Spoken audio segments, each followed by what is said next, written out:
Consistency. It's the number one struggle I hear from new YouTubers and existing YouTubers who can't grow their channel. Now, why is consistency so difficult?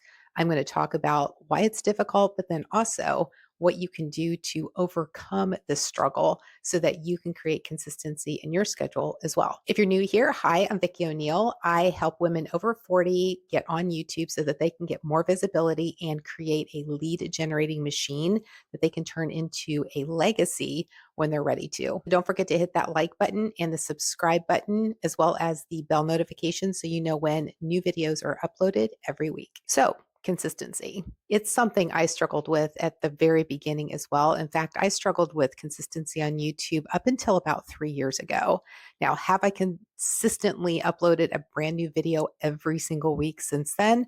I have not. Last year for Q2, actually took a complete break from YouTube and all of social media just for personal reasons. And it did create some issues with building my channel. So, does consistency matter on YouTube? 100%. It absolutely does. If this is something that you struggle with, stick with me because there's more to consistency than just the uploading schedule of your videos. When it comes to consistency, let me ask you this question. Are you already creating consistent content on other social media platforms? If the answer is yes, then creating consistency with your YouTube channel is going to be a little bit easier. If you're not creating consistent content on other social media platforms, then it might be a little bit more difficult. But if you can get the consistency down on your YouTube channel, then it might make it a lot easier for all your other content. Let's first talk about what makes consistency on YouTube. YouTube is a completely different platform than all the other social media platforms. On social media platforms like Facebook, you might post every single day. You might post multiple times during the day. On LinkedIn, you might only post 3 or 4 times a week. On Instagram, you might be posting 3 reels a day. On TikTok, if you're just starting your account, you might be posting 5 times a day. So the frequency and the consistency is going to vary from channel and platform than it is going to be on YouTube. So here's the good thing about YouTube. With YouTube, to create consistency, you only have to upload a video once a week. Yes, once a week. You don't have to upload videos every single day. You don't need to upload videos multiple times a week. If you're doing YouTube shorts, you might want to upload one every single day, or you could do 3 times a week. Whatever works best for your schedule and what's going to be manageable now and into the future. Hopefully, knowing that it's only one time a week takes a little bit of pressure off, and knowing that you don't have to invest all of this time every single day in creating videos for your YouTube channel. I know you've got a business to run, right? You don't want to be spending a ton of time on videos for your YouTube channel. It also doesn't give you that quick return like you might see on some of the other social media platforms either. So it's one of these things where YouTube is a long term play, and it also requires patience to start and then create the momentum with the consistency in order to grow your channel and really see it scale over time to generate that passive income that you might be wanting to create by being on YouTube. When it comes to consistency on YouTube, there's actually 3 C's of consistency. The first one is the consistency of your uploads. What I'd mentioned is doing one time a week. You can choose the day and choose the time if you're just getting started, because at this point you don't know what you don't know. I would say if you have an idea of when your ideal clients might be on YouTube, then try to upload around that time. As you're uploading your videos over time, your analytics or your studio on YouTube will actually populate with when the best time is for you to publish your videos. You're not going to have that information at the beginning. So, really, what you need to do is just pick a day of the week.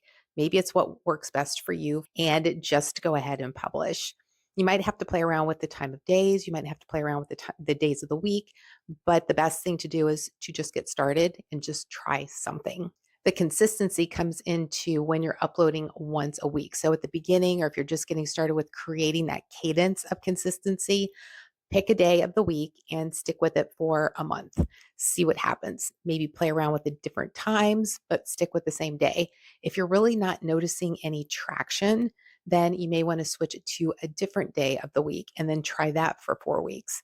but play around with it, see what works, see what doesn't work. You might be thinking, okay, what if I need to take vacation? What if I can't publish a video on the day of the week that I already have planned? What if I get sick on the day that I was supposed to record my video? This happens.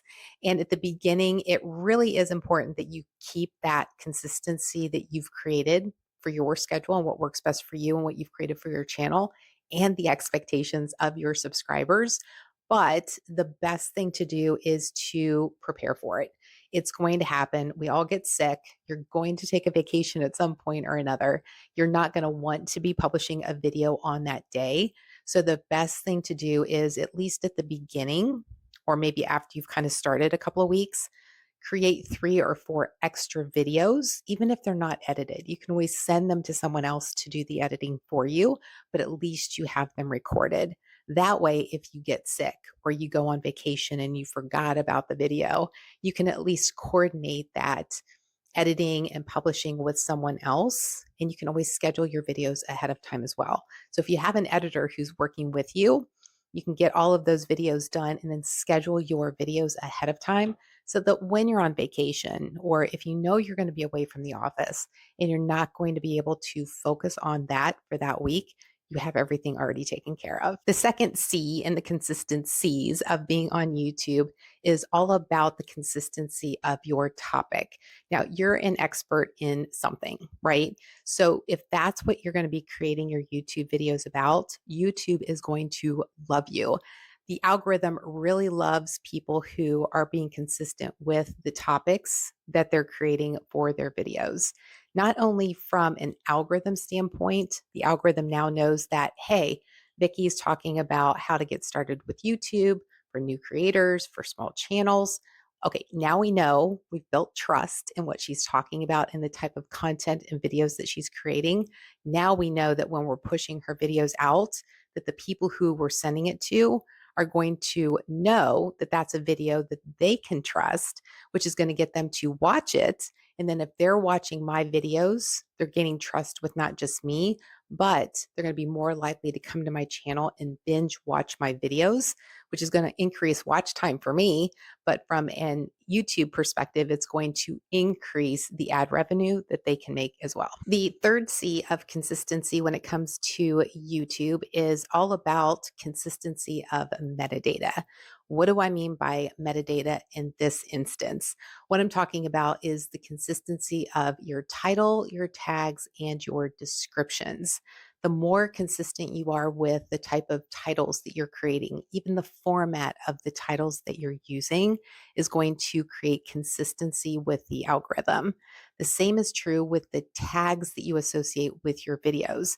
Yes, you're going to want your tags to be directly relevant to that video. They are going to vary from video to video, which is perfectly fine, but you're going to want to have some consistent tags with every video so that when it comes to the algorithm needing to send it out to an audience, it's going to be able to trust that that video is getting into the eyes or hands of the audience members who need it most. So during this process with all of these consistencies, you're building up trust with the algorithm.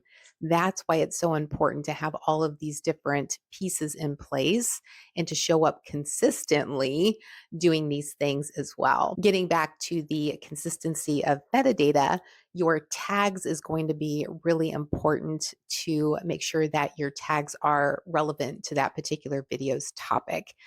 For example, you don't want to create a video that's all about how to get started with YouTube and then create the tags for that, but then have a tag in there that's got some influencer's name like Gary Vaynerchuk.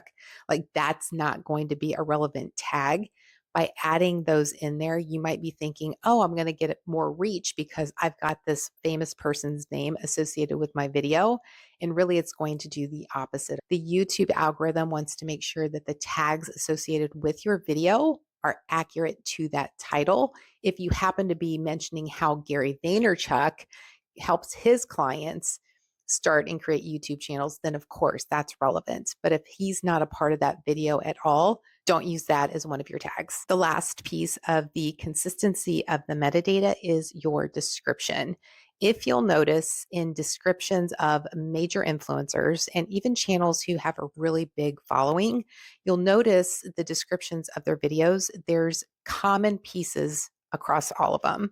And it's basically a boiler template, but you can actually go into the settings of your YouTube channel in the defaults section and create whatever you want that default to be. So you don't have to worry about recreating it or copying and pasting it from video description to video description. When you have it in your defaults, it's automatically going to be there with each video you upload. Now, you are going to want to make sure that you change whatever information is most relevant for that video at the top of the description. Which consistency was most helpful to you? Let me know in the comments. Now, you might be thinking, okay, now that I've got all this consistency down, what now? Go ahead and watch this video next because it's going to help you with the next step in your journey.